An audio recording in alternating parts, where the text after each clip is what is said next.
ஒரு சின்ன gear box damage ஆனால் அந்த ஹோல் யூனிட்மே ஷட் டவுன் ஆகும். அது எப்படி தெரியுமா? நமக்கு எல்லாருக்குமே தெரியும், கியருங்கிறது ஒரு பவரை ட்ரான்ஸ்ஃபர் பண்ணுறதுக்கு யூஸ் பண்ணக்கூடியது. இந்த கியர் எங்கெங்கெல்லாம் யூஸ் ஆகுதுன்னு பார்த்தீங்கன்னா, பெரிய பெரிய கம்ப்ரஸர், டர்பைன், கியர் பாக்ஸ் இந்த மாதிரி ரொம்ப ரொம்ப முக்கியமான எக்யூப்மெண்ட்டில் பவரை ட்ரான்ஸ்ஃபர் பண்ணுறதுக்கு யூஸ் ஆகுது. இப்படி முக்கியமான எக்யூப்மெண்ட்ஸை ப்ராப்பராக மெயின்டைன் பண்ணலன்னா ஃபெயிலியர் கண்டிப்பாக வரும். இதனால் அந்த ஹோல் யூனிட்டும் கூட ஷட் டவுன் ஆகிறதுக்கு வாய்ப்பு இருக்குது. கியரில் ஏற்படுற காமனான ஃபெயிலியர்னு பார்த்தீங்கன்னா, ஃபஸ்ட்டு வியர், அதாவது 2 கியர் ஒன்றோட ஒன்று என்கேஜ் ஆகி ரொட்டேட் ஆகும். இதனால் கியரோட சர்ஃபேஸ் பார்த்திங்கன்னா அதிகமாக தேய்மானம் ஏற்படுது. இதனால் கியர் டீத்தோட திக்னஸ் பார்த்திங்கன்னா கம்மியாகும். அடுத்தது பார்த்திங்கன்னா பிச்சிங்கிறது என்னென்னா கியரோட சர்ஃபேஸில் ஏற்படுற சின்ன சின்ன டேமேஜ். அடுத்தது பார்த்திங்கன்னா ப்ரோக்கன் டீத்.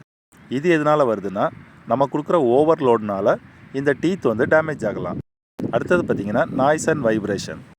இது மேக்ஸிமம் மிஸ்அலைன்மெண்ட் ப்ராப்ளத்தினால இந்த நாய்ஸ் அதிகமாக வர்றதுக்கு வாய்ப்பு இருக்குது. இந்த கியர்ஸ் இப்படி ஃபெயிலியர் ஆகிறதுக்கு மெயினான ரீசன்ஸ் என்னன்னு பார்த்தீங்கன்னா, லூப்ரிகேஷன் ப்ராப்ளம், அதோட மிஸ்அலைன்மெண்ட், அடுத்தது பார்த்திங்கன்னா ஓவர்லோட். ஃபஸ்ட்டு லூப்ரிகேஷனால் எப்படி கியர்ஸ் டேமேஜ் ஆகுது அப்படிங்கிறத பார்க்கலாம். அதாவது கியர்ஸுங்கிறது டைரெக்டாக ஒன்றோட ஒன்று கான்டாக்ட் ஆகி ரொட்டேட் ஆகக்கூடியது. இதனால் பார்த்திங்கன்னா அதோட சர்ஃபேஸில் அதிகமான ஃப்ரிக்ஷன்ஸ் வரலாம், ஹீட் அதிகமாகலாம். இப்படி கண்டினியூவாக ஒன்றோட ஒன்று உரசி ரன் ஆகிறதுனால ஏற்படுற ஹீட்னால் இந்த கியர்ஸ் டேமேஜ் ஆகலாம். இப்படி லூப்ரிகேஷன் இல்லாமல் கியர்ஸ் ரொட்டேட் ஆச்சுதுன்னா அதோட ஃப்ரிக்ஷன், ஹீட், அதோட வியர் அதிகமாகும். இதனால் கியர்ஸ் டேமேஜ் ஆகலாம். இதை ஒரு ஒன் லைனில் சொல்லணும்னா, லூப்ரிகேஷன் இல்லைன்னா கியருக்கு லைஃப் இல்லை. அடுத்த ரீசன் என்னன்னு பார்த்தீங்கன்னா, கியர் மிஸ்அலைன்மெண்ட். அதாவது கியர்ஸ் ரெண்டும் சரியான பொசிஷனில் ஒன்றோடு ஒன்று மெஷ் ஆகி ரொட்டேட் ஆகணும். இப்படி கியர்ஸ் ஒழுங்காக மெஷ் ஆகாமல் ரொட்டேட் ஆகிறதுனால கியர்ஸ் கண்டிப்பாக டேமேஜ் ஆகும்.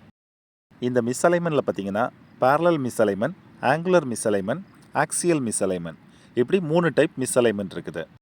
ஃபஸ்ட்டு பேரலல் மிஸ்அலைன்மெண்ட் பார்த்தீங்கன்னா, ஷாஃப்ட் ஒன்றோட ஒன்று பேரலாக கான்டாக்ட் ஆகாமல் விலகி இருந்ததுன்னா அது பேரலல் மிஸ்அலைன்மெண்ட் அப்படின்னு சொல்லுவாங்க.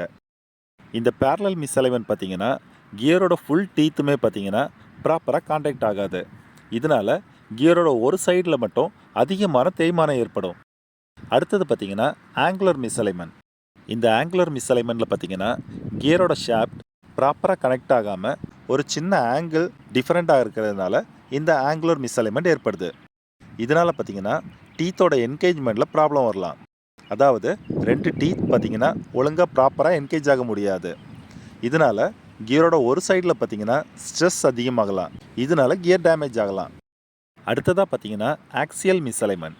இந்த ஆக்சியல் மிஸ்அலைன்மெண்ட் இருந்ததுன்னா கியர் டீத் பார்த்தீங்கன்னா லெஃப்ட் ரைட் ப்ராப்பராக பொசிஷன் ஆகாது. இதனால் ஒரு பேரலல் கான்டாக்ட் கிடைக்காது. கியரோட வைப்ரேஷன் அதிகமாகலாம். இந்த மாதிரி அலைன்மெண்ட் இஷ்யூ இருந்ததுன்னா கியரோட தேய்மானம் அன்ஈவனாக இருக்கும். அதோட நாய்ஸும் பார்த்திங்கன்னா அதிகமாக இருக்கும். அதோட வைப்ரேஷன் அதிகமாகும். கியரில் பார்த்திங்கன்னா பிச்சிங் ப்ராப்ளம் வரும். கியரோட டீத் டேமேஜ் ஆகும். இப்படி கியரில் ஏற்படுற அலைன்மெண்ட் இஷ்யூவை எப்படி கண்டுபிடிக்கலான்னு பார்த்தீங்கன்னா, கியரோட அப்நார்மல் நாய்ஸ், கியரோட வைப்ரேஷன், கியரோட டெம்பரேச்சர் அதிகமாகிறது, கியர் டீத்தில் ஏற்படுற தேய்மானம், இதெல்லாம் வச்சு அலைன்மெண்ட் இஷ்யூ இருக்குதுங்கிறத கண்டுபிடிக்கலாம். கியரோட அலைன்மெண்ட் சரியாக இல்லைன்னா கியரோட லைஃப் பார்த்திங்கன்னா பாதியாக குறைஞ்சிரும். இந்த மாதிரி கியர் டேமேஜ் ஆகிறதுக்கு என்ன ஒரு மெயின் ரீசன் என்னன்னு பார்த்தீங்கன்னா, கியர் ஓவர்லோடிங். இந்த கியர் ஓவர்லோடிங்கிறது என்னென்னா, கியரோட டிசைன், அதோட கெப்பாசிட்டிக்கு மேலே லோட் இல்லைனா டார்க் இதை அப்ளை பண்ணுறதுக்கு பேர் தான் ஓவர்லோடு. ஒரு மெட்டீரியலுக்கும் பார்த்திங்கன்னா ஒரு குறிப்பிட்ட லோடை கேரி பண்ணுற கெப்பாசிட்டி இருக்கும். அதாவது குறிப்பிட்ட டார்க்கை தாங்குகிற திறன் அதுக்கு இருக்கும். அந்த குறிப்பிட்ட டார்க்குக்கு அதிகமான லோடு ஆக்ட் ஆகிறப்ப அந்த கியர் டேமேஜ் ஆகலாம். இதுதான் ஓவர்லோட் இஷ்யூ. எப்படி காமனாக ஒரு கியரில் ஓவர்லோட் நடக்குதுன்னு பார்த்தீங்கன்னா, மெஷினுக்கு எக்ஸ்டர்னலாக லோடை அதிகமாக கொடுக்கறது. என்னொன்று பார்த்தீங்கன்னா சடன் ஸ்டார்ட் அப். அடுத்ததாக பார்த்தீங்கன்னா கியர் பார்த்தீங்கன்னா ஜாம் ஆகி இருக்கிறது. அதாவது அது பவர் டிரான்ஸ்ஃபர் பண்ணுற இடத்துல ஏதாவது ஒரு இடத்துல ஏற்படுற ஒரு பிளாக்கேஜினால் ஓவர்லோடு ஏற்படலாம். என்னொன்று பார்த்தீங்கன்னா ராங் கியர் செலெக்ஷன்.